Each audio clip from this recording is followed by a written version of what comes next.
Pozdrav obnove, kako si dobro došao na kanal i na svoje čitanje obnove. Povežimo se s tvojim energijama za ovaj poseban dan, dok prolazimo i živimo ovaj mladi mjesec u znaku Škorpiona.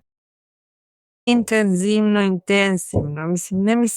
nego osjećam da bi se ti obnove trebao pripremiti jer osjećam da će se za tebe nešto uistinu ogromno osloboditi ili će se otkriti nešto ogromno jer nas ovaj mjesec povezuje s velikim otkrićima. Povezuje nas s istinama, povezuje nas s stvarima koje se više neće moći ignorirati. Kao da moraš biti spreman, zar ne? Kao da si spreman krenuti prema tome. Kako snažno. 8 štapova. To je ono što ti govorim, moraš biti spreman, moraš imati, nešto tamo malo organizirano kako te ne bi uhvatilo nespremnog. Ne znam je li to torba, kofer, nešto ili lijepa odjeća za izlazak ili nešto slično, jer će te odande pozivati ili za posao.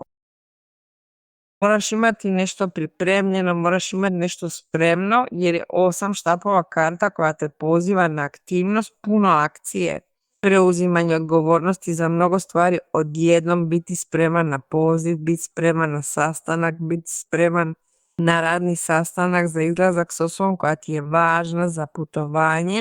Čak netko tko se želi preseliti ili premjestiti zbog posla. Ništa se nije događalo i odjednom sve eksplodira. Odjednom nagle promjene koje se pojavljuju u životu natjeraju ga da uzme u obzir preuzimanje odgovornosti za mnogo stvari odjednom i iznad svega na neposredan i iznenađujući način. Dolaze povoljne situacije koje čine opipljivom stvarnost koju si očekivao. Odnosno, promjena je neizbježna i neizbježan je pozitivan rezultat koji donosi 8 štapova jer uvelike širi ono što si želio proširiti, a to može donijeti razgovor koji visi u zraku. Mislim da će mnogi od vas imati vrlo povoljan razgovor na poslovnom planu jer postoji 10 štapova. Kao da se mnoge stvari dovode u red. Ti dovodiš stvari u red, ali tvoja okolina dovodi stvari u red. I ako ti trebaju pružiti ruku jer si pred preuzimanjem drugog posla, da ti ponude drugi posao s više zahtjeva, da moraš putovati zbog posla, to će očito učiniti da prestaneš raditi nešto što si činio za druge. Te osobe će ti znati pomoći, odnosno bit će tu kako bi se na neki način mogao osloboditi bilo kakvog tereta koji te sprječava da se razvijaš 100% u tim aktivnostima ili da budeš spreman i voljan prihvatiti prilike koje dolaze kroz 8 štapova, zar ne? Zato što imaš 10 štapova pa ćeš stvarno biti u velikoj aktivnosti, bit ćeš, kako se vulgarno kaže, u punom pogonu. Stvarno u punom pogonu, ali imaš ljude koji su tu spremni pomoći ti da tvoj teret ili tvoje odgovornosti budu manje teški. Ali ti ćeš biti svjestan jer ćeš također napraviti analizu jer postoje određeni znakovi ili pozivi na oprez koje ti, na primjer u nekim slučajevima, daje tvoje tijelo, tvoja fizika, da postoji određeni umor, da postoji određena energija malo iskrivljena u odnosu na zahtjevnost svega ovoga. I potrebno je da uzmeš u obzir traženje pomoći, zar ne? I također je važno u ovom trenutku shvatiti da bi mogao biti dovoljno svjestan da preispitaš određene navike kako se ne bi nastavio toliko iscrpljivati. Zato imaš 4 mača, a mjesec ti puno pomaže. Osim što nam pomaže da se povežemo s emocijama, da se pripremimo za primanje istina, da budemo nositelji istina, da se možemo ponovno roditi, da se možemo jednom zauvijek pomiriti s prošlošću kako bismo zacijelili i rasli. Mislim da će ta meditacija biti da osvijestiš da treba malo spustiti gard, treba malo meditirati, treba prestati raditi toliko stvari koje su u nekim slučajevima malo iscrpljujuće, rekao bi čak i nepotrebne. I spavati malo više, imati malo više slobodnog vremena. Jer ovo što je ovdje, a to je 8 štapova, te neće ostaviti neće te ostaviti bez te aktivnosti ili bez tog prihoda novca ili bez tog zadatka koji si toliko čekao. Jer možda kažeš, sada si ne mogu priuštiti luksuz da spavam 2 ili 4 sata više ili da odem malo odmoriti vikendom, što god bilo, izvan kuće ili jednostavno jedan dan ne raditi ništa. Da, možeš i tekako možeš. I tamo ćeš shvatiti da ćeš dati smisao onome što ti govori tvoje tijelo, zar ne? Jer trebaš ublažiti stres jer su ovdje 2 karte koje nam na to ukazuju. Idemo vidjeti što nam govore. očekivani poziv, pravovremeni razgovor, nešto ogromno donosi taj 8 štapova. Nešto uistinu ogromno. Idemo vidjeti što nam govore karte. Jo, pa dobro. Ljubavnici. Paš štapova. Ja ti pričam o nečemu ogromnom. Pričam ti o tome da moraš biti spreman, pripremljen, s nekom torbicom spremnom. I izlazi kralj pentakla. Ostvaruješ nešto veličanstveno. Imaš rješenje u ruci da učiniš nešto veličanstveno. Kao što sam ti rekao, ostani miran, ostani mirna, uživajući u onome što imaš. To zlato sjaji, to zlato se širi. Ti ga činiš još sjajnim energijom i voljom koju ćeš uložiti u svaku stvar koju činiš kroz ono što donosi 8 štapova. 8 štapova ljubavnici može značiti da je neka osoba s vama ili da vam pređe preko puta. I to bude kao ljubav na prvi pogled, nešto što te pogodi, nešto što kažeš, zar mi se ovo događa sada? Da, dogodit će ti se i neizbježno je. Zato moraš biti spreman na sve. Bilo da je to netko tko je već u tvom životu ili netko tko tek ulazi, da ti preokrene život naglavačke, jer dolazi pod snagom 8 štapova ravno da pokrene mnoge stvari.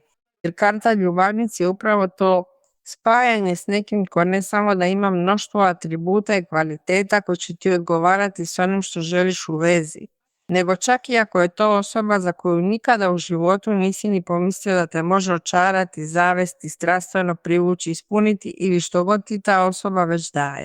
I da dođe s tog mjesta, razumiješ li? To je kao nešto što se nadopunjuje s tobom i nema šanse da se nadopuni. Ako si s nekom osobom i ta osoba mora učiniti, napredovati, ta osoba ti mora donijeti odgovor, ta osoba se mora odlučiti za nešto, ta osoba mora, učiniti promjenu u svom životu, mora ostaviti nekoga, mora se preseliti bliže, ona to čini jer je gura ista energija koja pokreće tu osobu kako bi se apsolutno nadopunila s tobom i to na način koji je apsolutno i potpuno uzvraćen onome što ti želiš. Jer ta osoba, bez obzira na to što je potaknuta 8 štapova koji ima veze sa strašću, koji ima veze s tom ljubavlju na prvi pogled, s tom vatrom, ta će te osoba ispuniti u drugim vrstama aspekata.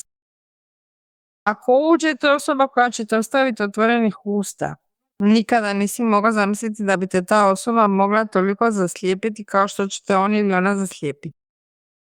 Paš štapova je poziv na kreativnost u ekspanziji. Na sve moguće načine već je 8 štapova to govorilo i u slučaju da smo imali bilo kakve sumnje, karta paš štapova je upravo to. Gledaj, dolazi rješenje za određenu ekonomsku temu, ovo je konkretno. Ili ti je trebao novac da nešto učiniš, da obaviš plaćanje, da se izravnaš s nečim, da učiniš nešto što ti se previše sviđa.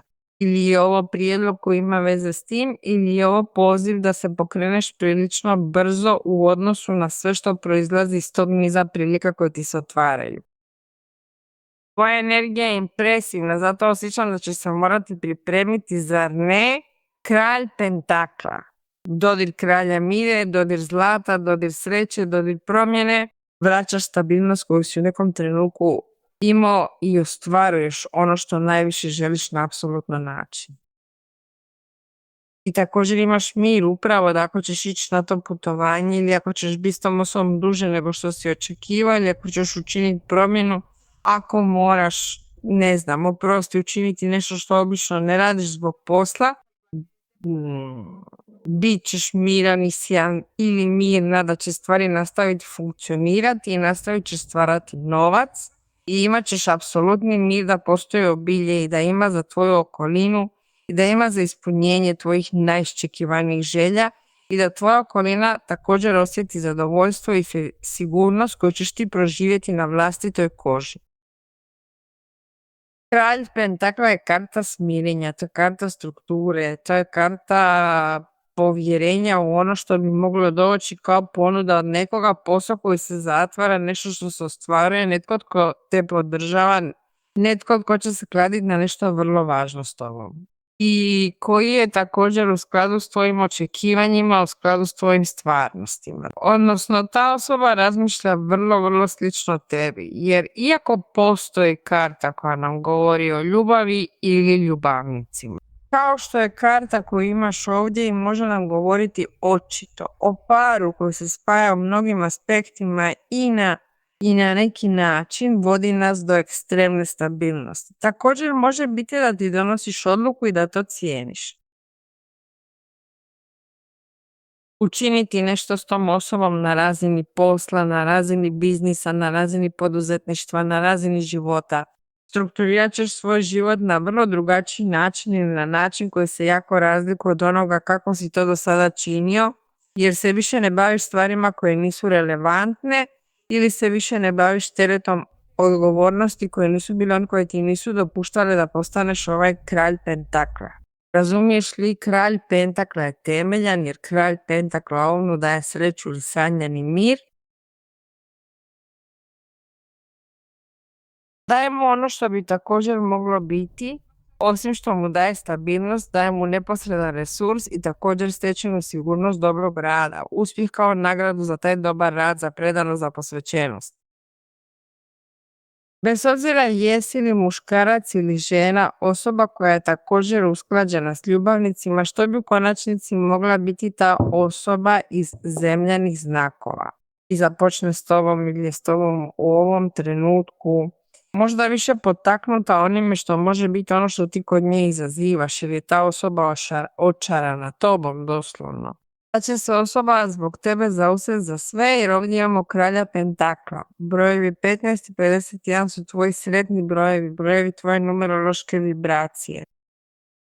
Ostvari te promjene koje imaš na umu za svoju dobrobit i dobrobit onih oko sebe, a ti ćeš ih i ostvariti jer kralj pentakla je takav, on to čini.